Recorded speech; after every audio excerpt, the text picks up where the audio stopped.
Allah membolak-balikan hati itu lebih gampang dari kita ngebolak-balikin tangan kita. Gampang banget nih. Jadi nggak ada yang di mata Allah atau dalam persepsi Allah ada hati yang kayaknya nih susah banget nih dibolak-balik. Jadi kamu mending nggak usah ke situ lagi deh. Saya juga kewalahan ngebolak-balik hati dia. Enggak, mudah. Terus kenapa ada yang dibiarkan, ada yang dibalikan hatinya? Karena ada yang pantas, ada yang tidak pantas. Jika kita sudah punya kepantasan, Allah akan balikan hati kita kepada kebaikan. Allahumma habib ilainal iman wa zayyinhu fi qulubina wa karrih ilainal kufra wal fusuqa wal isyan waj'alna minar rasyidin. Hafal doa itu? Nanti cari di YouTube lah ya. Ya Allah, jadikan kami cinta kepada amal soleh dan jadikan rasa cinta itu indah di dalam hati kami. Jadikan kami benci kepada dosa dan jadikan kami termasuk orang-orang yang mendapat petunjuk. Allah bolak-balikan. Gitu juga dengan hati calon mertua. Gimana pun dia ngeblok, nggak boleh masuk lah, gerbangnya digembok segala macam. Cuma gerbang. Mau 1000 lapis gerbang, kalau hatinya dibalikin, hilang semuanya tuh. Gampang banget kan? Buktinya malam ini nih. Allah membolak-balikan hati kita yang tadinya punya macam-macam rencana pada malam minggu, akhirnya Allah balikan hatinya, udah ke Masjid Agung aja deh. Bukan karena saya, bukan karena pemuda hijrah, bukan karena teman-teman panitia, tapi karena Allah mengikat hati kita, mengarahkan hati kita untuk bisa datang ke masjid. Sehingga ribuan anak muda tiba-tiba memakmurkan dan meramaikan majelis ilmu. Kalau di ribuan orang aja bisa Allah bolak-balikan hatinya, apalagi cuma satu orang. Ya, ada berapa ribu sekarang? 15.000? Lebih nih Masjid Agung ini daya tampungnya berapa? 10.000 ya? Sampai keluar. Berarti sekitar 20.000. Ini benar-benar sesuai dengan yang dulu banget saya harapin 2 tahun yang lalu bisa ngalahin Tomorrowland. Minimal DWP lah ya. Bisa ngalahin DWP atau kalau bisa Tomorrowland. Saya pernah kemarin tuh acara taklim di Pekanbaru, Anur, yang datang sekitar 25.000 anak muda di depan masjid penuh. Malam yang sama ada acara juga di mall, tapi acaranya sepi, yang taklimnya ramai. Masya Allah, habis itu baru ke mall. Tetap aja sama-sama ramai.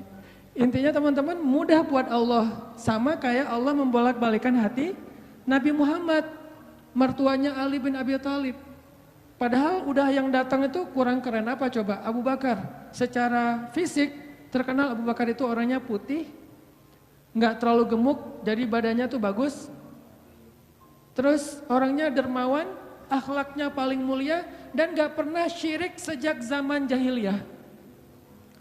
Di antara sahabat Nabi yang gak pernah melakukan dosa syirik sejak zaman jahiliyah, Ali dan Abu Bakar.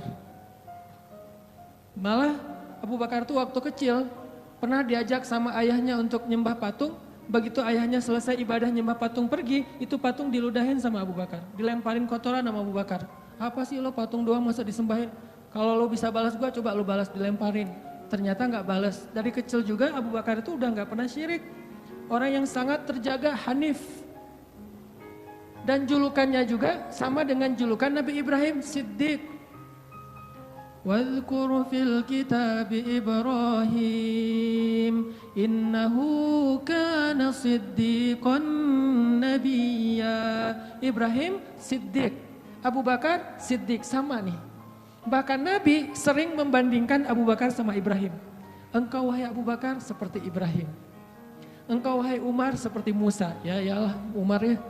Musa kan gak sengaja noel orang langsung meninggal kan ya. Melihat Bani Israel agak ramai gitu lagi mau gelut sama orang Kipti. Karena Musa kasihan kepada Bani Israel yang lemah, akhirnya dia cuma ditakol dikit lah si orang Kipti ini teh. Cuma apaan sih lo meninggal. Belum diginiin baru gini doang coba. Jadi kalau dulu ada ultimate fight kayaknya Musa tuh juara bertahan tuh. Nah kalau di zaman Nabi orang kayak Musa, Umar, Jawara Quraisy. Kalau ada yang macam-macam sama Umar, lo berani sama gue. Nih lo lihat nih. Nggak ada yang berani sama Umar. Kalau lo pengen istri lo jadi janda, anak lo jadi yatim, lo tunggu gue di belakang gedung itu. Gedung, bukit. Nggak ada gedung dulu teh.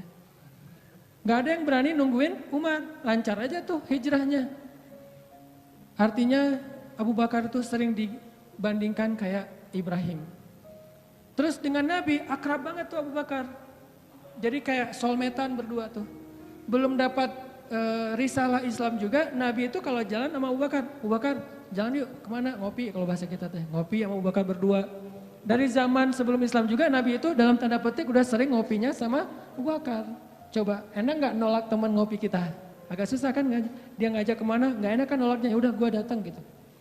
Ali ngerasa, wah nih yang datang nih saingan berat nih. Pernah bersaing dengan orang kayak gini? Pernah, cuman sering kalah. Gak ada saingan juga masih ditolak ya, apalagi ada saingan. Nah itu mah saya banget, bukan teman-teman. Udah biasa ditolak, pada akhirnya diterima juga. Karena saya gak mau menyerah. Datang Abu Bakar, mau ngelamar Fatimah. Ali pas tahu berita itu, ya udahlah berarti pupus harapan. Hashtagnya berhenti aja. Udah gak bisa ngapa-ngapain.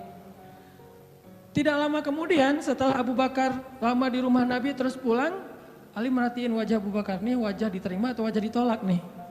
Ternyata dapat kabar Abu Bakar ditolak sama Nabi. Yes, kata Ali. Abu Bakar ditolak sama Nabi. Cuman sisi lain, Ali makin gak pede. Kalau Abu Bakar aja ditolak, siapa saya? Bahkan lebih ditolak lagi. Jangan-jangan belum sampai di pintu juga, udah Ali pulang aja deh. Abu Bakar aja ditolak, yang kurang apa coba? Akhlak luar biasa, agama terbaik, bahkan umat Islam paling baik imannya tuh dan amal solehnya Abu Bakar, gak ada tandingan lah. Mau ngelihat surganya di akhirat, orang kaya di dunia dan kaya di akhirat tuh Abu Bakar tuh. Ada orang yang di dunia miskin, di akhirat kaya, di akhirat miskin, di dunia kaya. Kalau Abu Bakar, dunia akhirat kaya. Surganya Abu Bakar tuh dikelilingin sama Jibril. Jadi Jibril lagi pengen ngukur surganya Abu Bakar, terbang setahun. Udah setahun terbang itu baru di pinggirnya surga Abu Bakar, belum sampai ke tengah. Padahal Jibril itu kecepatannya lebih tinggi daripada kecepatan cahaya. Bayangin, udah setahun perjalanan cahaya baru di pinggir surganya Abu Bakar. Belum juga masuk, belum sampai ke alun-alunnya surga Abu Bakar. Baru juga perbatasan coba. Kurang apa Abu Bakar? Ditolak sama Nabi. Duh, makin gak pede, kata Ali. Cuma gak pakai, bukan orang Sunda soalnya. Gak lama kemudian datang lagi. Cowok keren, jawara Mekah, Umar datang. Assalamualaikum. Suaranya agak-agak gitulah. Walaupun susah nirunya, cempreng soalnya. Assalamualaikum, waalaikumsalam kata Nabi datang. Pas diintip sama Ali, tanya-tanya ke teman-temannya, ada berita apa nih, trending topik. Ternyata trending topik di Twitter, Umar melamar Fatimah. Wah rame lagi viral di mana-mana. Makin, aduh saingannya berat-berat gini, gak ada yang di bawah saya gitu yang datang, biar saya agak-agak pede gitu. Ternyata Umar pulang juga ditolak lagi sama Nabi. Ali yes tapi tuh gimana ya kalau Umar aja ditolak, yang paling kuat bisa menjaga Fatimah banget kan. Kalau ada apa-apa Fatimah tenang aja ada gua. Naik motor berdua sama Umar gitu kan, zaman kita mah ya sengaja nggak bawa jas hujan. Kalau udah hujan buka baju kasih ke ceweknya, nggak pakai baju memotoran. Cowok banget lah itu mah ya. Pulang-pulang sampai ke rumah minum antangin. Umar tuh jawarannya, Nabi kan pasti tenang banget ngasih anak ke orang kayak Umar. Keluar dia singa, di dalam dia kucing Anggora. Maksudnya apa? Dia tuh gak pernah kasar sama istrinya, walaupun dia keras kepada musuhnya. Kalau dimarahin istrinya, diem aja. Udah selesai dimarahin, udah. Ya udah pergi, nyari teman. Mau curhat habis dimarahin istri, pergi ke rumah Nabi. Pas di depan rumah Nabi kedengaran dari dalam, Nabi juga lagi dimarahin istrinya. Nabi juga diem aja. Ini teladan orang-orang soleh. Jadi yang keren tuh bukan yang gampang marahin istri, tapi yang gampang dimarahin istri. Setuju yang di atas? Cowok keren itu bukan yang gampang marahin istri, tapi yang gampang dimarahin istri. Ya mah, Di dalam rumah tuh, ya mah, di luar, apa lo? Tuh cowok keren tuh. Pas Nabi keluar, ada Umar. Ya Rasulullah, Umar gak mau ngebahas, gak mau komen lah. Daripada komentar di blog kan, diam aja deh gitu. Udah selesai jalan sama Umar. Umar nanya, ya Rasul saya tadi habis dimarahin istri. Mau ngajak Rasul ngopi, curhat, Nabi juga lagi dimarahin. Kata Nabi, bagaimanapun dialah yang mengurus rumah, dia yang mengurus aku, keluargaku. Nabi nyebutin kebaikan-kebaikan istri. Nggak mau nyebutin, dasar emang perempuan emang kayak gitu ya. Saya tuh Nabi loh, masa Nabi dimarahin, kamu paham gak sih perasaan aku? Gitu. Nggak, Nabi nggak ngomong kayak gitu. Nabi cuma membicarakan kebaikan istrinya. Umar yang datang ditolak. Akhirnya Ali udahlah, mau kayak gini mah kayaknya udah nggak mungkin deh. Abu Bakar ditolak, Umar ditolak, berarti ada standar di atas mereka berdua. Yang kaya raya ditolak, yang paling eksis berpengaruh, jawara ditolak. Nah saya nggak punya dua-duanya, masih kecil soalnya. Nanti kalau dia udah dewasa, Ali emang jawara juga tuh. Malah gladiatornya Nabi kan, ketika orang nggak berani menantang seorang musuh, Ali yang berani. Saya Rasulullah, Ali itu. Akhirnya Ali diam-diam aja, udah gak mau ngebahas lagi tentang Fatimah. Udah aja tutup bab tentang Fatimah. Sekarang yang lain aja deh. Tapi teman-temannya ngegojlokin terus. Ali. Kalau bahasa kita jomblo gitu. Dibully terus. Ustadz posting bully. Teman ngomong gak bully. Pokoknya bully nasional aja. Karena dibully-bully terus, akhirnya Ali memberanikan diri. Ya udah datang deh bertamu. Pokoknya malam ini diterima, ditolak, walaupun kemungkinan besar ditolak, saya harus datang dulu nih sama Nabi. Beraniin diri, gak usah majang mikir, datang. Assalamualaikum, waalaikumsalam. Ali masuk, ada Nabi kan senang banget sama Ali ya, kesayangan Nabi banget lah pokoknya Ali tuh. Duduk, ada apa Ali? Enggak, cuma pengen silaturahim. Enggak ngomong apa-apa coba. Cuma pengen silaturahim. Nabi sehat, mau diambil air hangat, pokoknya gitu-gitu aja.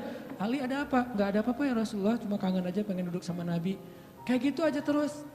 Lama-lama Nabi kan paham dan Allah yang kasih wahyu. Ali, kamu gimana sama Fatimah? Langsung Fatimah. Kebayang gak sih perasaan kita tuh sama orang yang kita kayak udah ngeklik banget, udah habis-habisan, pokoknya kalau gak dia saya mending gak usah nikah deh, gitu ya. Kalau gak dia mending saya jomblo aja seumur hidup. Kalau gak dia mending saya bunuh diri aja. Udah gitu bunuh dirinya gak mati lagi kesangkut di tiang listrik. Ali itu udah hatinya tuh udah kena banget sama Fatimah dan itu karena Allah yang mengikat hati mereka berdua. Pas Nabi bilang gitu, Ali langsung curhat. Ya Rasul, ya saya pengen, tapi saya nggak punya apa-apa. Kata Rasul, kamu punya apa? Saya di rumah tuh cuma punya 3 barang, 1 pedang, 1 onta, 1 baju besi. Gak punya emas, gak punya apapun. Kata Nabi, kalau pedang kamu butuh untuk berperang. Onta kamu butuh untuk mengangkut air. Ya udah deh baju besi aja, bawa ke sini baju besinya. Untuk jadi mahar buat Fatimah. Beneran Rasul baju besi? Itu bajunya besi loh Rasulullah, bukan yang tangan kayak gitu apa, cincin. Gak apa-apa kata Rasulullah. Keluar Ali, Allahu Akbar, Allahu Akbar. Orang-orang pada heboh, langsung muncul lagi trending topik hashtag Ali diterima. Coba. Kata Nabi, wahai Ali, bergembiralah, berbahagialah. Sesungguhnya sebelum aku menerima kamu, Allah sudah menikahkan kamu dengan Fatimah di langit. Ini orang yang dibela sama Allah. Apa rahasianya? Oke, cerita kedua. Orang yang dibela sama Allah, namanya Hafsah. Siapa Hafsah? Anaknya Umar. Hafsah itu artinya singa betina. Jadi bapaknya singa jantan, anaknya singa betina, sama-sama luar biasa nih. Hafsah istri Nabi, salah satu di antara istri Nabi yang solehah. Suatu hari, nggak tahu gimana ceritanya, ada masalah antara Nabi dengan Hafsah. Ini nggak dibahas di dalam teks hadis apa masalahnya dan kita nggak usah kepo ya. Pokoknya ada masalah aja antara Nabi dengan Hafsah, sehingga Nabi terpaksa menceraikan Hafsah. Diceraikan Hafsah secara baik-baik, lalu Hafsah disuruh diantar kembali ke rumah orang tuanya kepada Umar bin Khattab. Baru aja Nabi pulang, Allah mengutus Jibril. Jibril datangin Muhammad. Jibril turun mengatakan, ya Rasulullah, wahai Nabi Muhammad, rujuklah Hafsah. Sesungguhnya Hafsah adalah istrimu di dunia, dan istrimu di surga. Coba bayangin. Nabi nih yang menceraikan Hafsah, tapi Allah dan Jibril ngebelain Hafsah. Berarti Allah ngebelain banget nih cewek. Cewek gimana sih kok dibelain banget sama Allah, begitu suaminya emosi, tiba-tiba nggak sengaja ngomongin, ya udah kita jalan sendiri-sendiri aja. Allah yang ngasih pertolongan, Allah yang ngebelain si cewek ini. Sehingga Allah mengutus Jibril, langsung turun Jibril buru-buru kepada Nabi Muhammad sebelum masa iddah Hafsah selesai. Lalu Jibril mengatakan, rujuklah Hafsah, sesungguhnya dia istrimu di dunia dan istrimu di surga. Akhirnya Nabi pun merujuk Hafsah. Apakah Hafsah marah-marah kepada Nabi Muhammad? Enggak. Apakah Hafsah mengutus Umar? Kan ayah tuh jawara, udah datengin dong Rasulullah tuh, mau carain saya enak aja. Enggak mengandalkan makhluk sama sekali. Hafsah cuma gini, ya Allah, saya yang salah bukan Rasulullah. Tapi saya tidak bisa hidup tanpa Rasulullah, dia adalah cinta sejati saya. Allah langsung, ya benar Hafsah, udah gua turunin sih Jibril turun. Jibril turun nih coba. Ya Rasulullah, rujuk Hafsah, dirujuk. Apa rahasia orang cewek sekeren Hafsah sampai dibelain dari langit ketika dia bercerai sama suaminya? Kisah yang ketiga, cewek juga dibelain sama Allah sampai turun ayat. Kalau tadi dua cerita tidak turun ayat, cuma ilham atau wahyu dalam bentuk isyarat. Kalau sekarang sampai turun ayat loh. Yang ada di dalam surat Curhat. Teman-teman tahu surat Curhat? Surat Al-Mujadalah. Kan terjemahan dari Mujadalah curhat kan ya? Jadi kalau kita pengen lihat curhat itu juga ada di dalam Al-Quran. Bahkan jadi nama surat Curhat. Al-Mujadalah atau Al-Mujadilah. Siapa yang dikisahkan di dalam surat itu? Coba teman-teman buka surat Al-Mujadalah, surat 58 ayat 1. Yang punya aplikasi Al-Quran di handphonenya, coba buka surat 58 ayat 1, Al-Mujadalah. Kita lihat nih, gimana Allah ngebelain seorang cewek yang disebut di dalam ayat itu. Saya bacain ya. A'udzu billahi minasy syaithanir rajim. Yuk, bareng-bareng.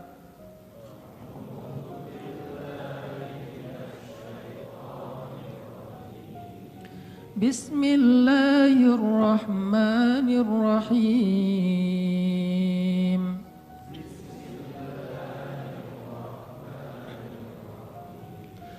قد سمع الله قول التي تجادلك في زوجها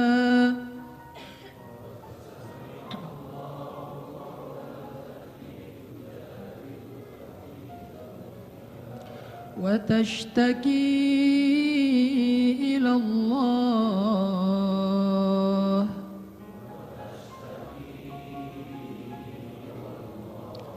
والله يسمع تحاوركما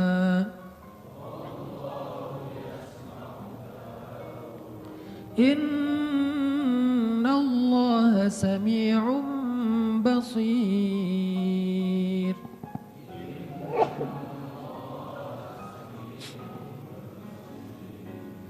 Sungguh Allah telah mendengar ucapan seorang perempuan yang meminta nasihatmu tentang suaminya. Dan dia curhat kepada Allah. Dan Allah mendengar percakapan kalian berdua. Sesungguhnya Allah maha mendengar, lagi maha melihat. Siapa cewek ini? Namanya Khawlah bintu Tha'labah. Namanya Khawlah. Catat tuh. Biar kita kalau ngegosip, gosipnya tentang sahabat. Siapa istri Nabi ini gosip ya? Tapi gosip yang benar. Siapa istri Nabi yang pintar masak? Jarang dengar kan? Istri Nabi yang pintar masak namanya Zainab. Ummu Salamah. Istri Nabi yang pintar masak namanya Ummu Salamah. Kalau di zaman kita mah jadi Ummu Salamah Cake, punya brand. Pokoknya kalau Ummu Salamah udah masak, Nabi itu senang banget. Masakan kesukaan Nabi itu dimasakin sama Ummu Salamah. Nah sekarang kita ngebahas cewek lain nih yang dibela sama Allah pas dia lagi ada masalah dengan suaminya, namanya Khawlah bintu Tha'labah. Apa yang terjadi? Khawlah tuh diuji dengan punya suami pemarah. Orangnya tuh gampang bete, gampang marah-marah. Pokoknya kalau udah jalan sama suaminya, di jalan dia marah-marah aja. Sama supir angkot marah, sama motor marah, marah aja kerjaannya. Dasar nih orang gak bisa nyetir, dasar nih angkot, dasar. Kerjaannya marah-marah. Dan kalau istrinya salah dikit, dimarahin sama suaminya. Sampai suatu saat, saking suaminya ini udah marah dan emosi banget, suaminya pun menzihar khaulah. Apa menzihar? Menzihar itu menyebutkan istri seolah-olah jadi ibu sehingga dia menjadi haram buat suaminya, kayak ditalak 3 gitu. Kamu buat saya seperti ibu saya, berarti udah nggak bisa lagi jadi suami istri, udah jadi kayak ayah ibu dan anak. Itu tradisi Arab jahiliyah. Nah gara-gara dia dizihar sama suaminya, dia kan bingung. Terus kalau saya udah digituin, apakah saya masih boleh serumah sama suami saya? Masih boleh tidur bareng dengan suami saya? Kan bingung nih. Minta nasihat dan fatwa kepada kiainya. Waktu itu adalah Rasulullah SAW.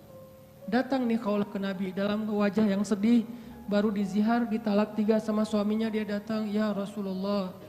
Apa hukum seorang suami yang mengatakan kepada istrinya, engkau bagiku seperti punggung ibuku.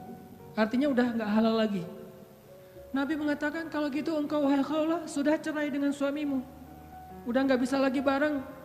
Bersabar wahai Khawlah. Akhirnya Khawlah pun pulang dalam keadaan sedih. Dia curhat kepada Allah, ya Allah. Memang suami saya itu banyak salahnya. Memang suami saya itu pemarah. Tetapi dialah cinta pertama saya. Coba, ketulusan cinta cewek. Dialah cinta pertama saya. Dan dia gimana bisa hidup, siapa yang akan ngerawat dia kalau dia menceraikan saya? Selama ini yang ngerawat dia cuma saya. Ya Allah, bagaimana ini? Wa tashtaki ilallah. Minta nasihat kepada manusia tapi curhat kepada Allah. Itu ayatnya tuh. Tujadi luka wa tashtaki ilallah. Dia minta fatwanya kepada kamu Muhammad tapi curhatnya kepada Allah. Jangan terlalu sering curhat kepada manusia. Bahaya. Apalagi dua-duanya masih jomblo. Kita curhat ke teman kita, gue lagi kecengin cewek nih. Kayaknya soleha banget, hafal juz 30. Oh gitu? Ya. Anak mana? Ya sekampus sama kita, namanya si Fulan dan seterusnya, disebutin identitasnya, CV-nya udah lengkap.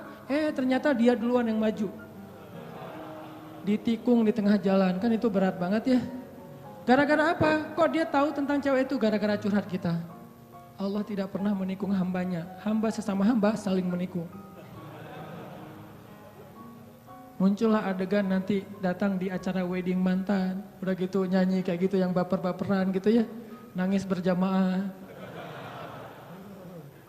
Ini karena sering curhat kepada manusia. Manusia juga kadang-kadang nyebelin. Kita curhatnya sedikit baru opening, dia udah balas curhat lebih banyak lagi. Gue habis diputusin, caranya gak enak lagi tuh. Gimana gak enak? Dia cuma ngomong gini, kita jadi adik kakak aja ya. Kan berat banget buat gue. Oh gitu, lu masih mending, gue lebih parah dari itu. Cerita dia tuh, akhirnya dia yang curhat sama kita. Itu ke manusia. Kalau ke Allah nggak gitu. Allah Maha Sami'un, Maha mendengar. Arti Sami'un itu nggak pernah lelah mendengar. Itu arti Sami. Nggak pernah lelah mendengar. Kita curhat semalam suntuk juga, Allah tetap sayang sama kita. Udah ya, kelamaan curhat kamu, yang lain hamba-hambaku masih banyak tuh. Nggak ada kayak gitu. Makin kita lama curhat sama Allah, makin Allah sayang sama kita. Makin kita lama curhat kepada manusia, makin dia sebel sama kita. Bayangin kita telepon teman kita, baru juga 10 menit, maaf ya udah lowbat, maaf ya gue harus ngangkat jemuran, maaf ya dan seterusnya. Manusia, tapi Allah Sami'un, Maha mendengar. Arti Maha mendengar ini, Allah tuh gak pernah bosan ngedengerin curhat hambanya. Jadi bukan hanya dia ambil dari angle Allah Maha mendengar segala ucapan kita, bukan cuma itu angle-nya. Ambil angle-angle yang motivasi. Ternyata Allah itu gak pernah bosan, gak pernah capek ngedengerin curhat kita. Jadi kalau kita pengen curhat yang panjang, yang gak akan pernah dicuekin. Kadang-kadang kita curhat lewat telepon ke teman kita, di loudspeaker dia ngapain gitu ya. Kok gak ada suara dia, kok diam-diam aja. Kamu dengar kan? Dari jauh dia langsung lari, iya dengar, terus pergi lagi. Kita ngomong sendiri, teleponnya ditaruh di atas bantal, dia pergi. Itu manusia, Allah enggak. Wa idza sa'alaka ibadi anni fa inni qarib. Kalau kita tanya ke Allah pengen curhat, Allah bukan menjauh. Apa-apa, sini, dekat. Allah malah mendekat kepada kita. Apa? Wahai hambaku ada apa? Kalau teman kita menjauh, kalau Allah mendekat coba. Sami'un qaribun. Orangnya tuh qarib, kalau bahasa kita karib, akrab orangnya. Bukan orangnya, zatnya. Allah itu zatnya akrab, asik gitu. Nggak bakalan nyebelin, Allah gitu